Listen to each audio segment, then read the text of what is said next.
de son importante suite. Deux Altesses royales en font partie, le prince sultan Ben Abdulaziz, ministre de la Défense et de l'Aviation, et le prince Nawaf, conseiller privé de Sa Majesté.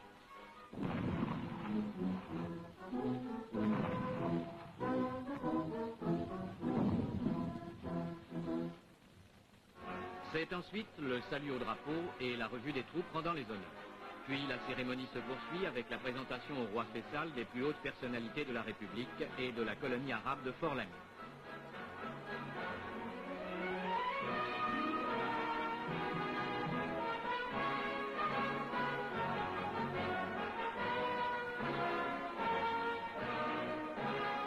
Le long cortège officiel va ensuite s'ébranler et prendre la direction de la capitale. Premier arrêt bientôt au pied de l'Arc de Triomphe.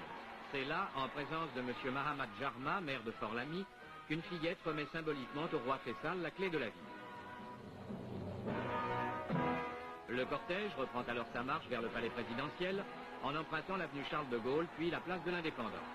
Tout au long du parcours, la population de Fort-Lamy réserve au roi d'Arabie Saoudite et au président de la République un accueil extrêmement chaleureux.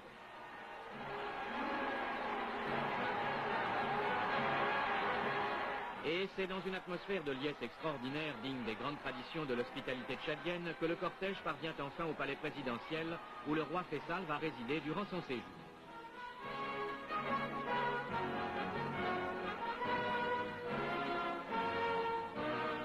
Un peu plus tard, au palais, se déroule une cérémonie d'échange de décorations. Pour commencer, c'est le chef de l'État qui remet à son hôte royal le collier de grand maître de l'ordre national du Tchad.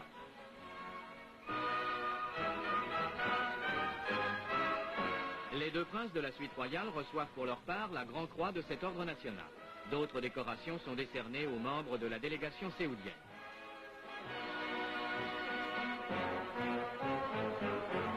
De son côté, le souverain séoudien remet au président Tombalbaye le collier du grand Wissam du roi Abdulaziz. Cette première journée du séjour royal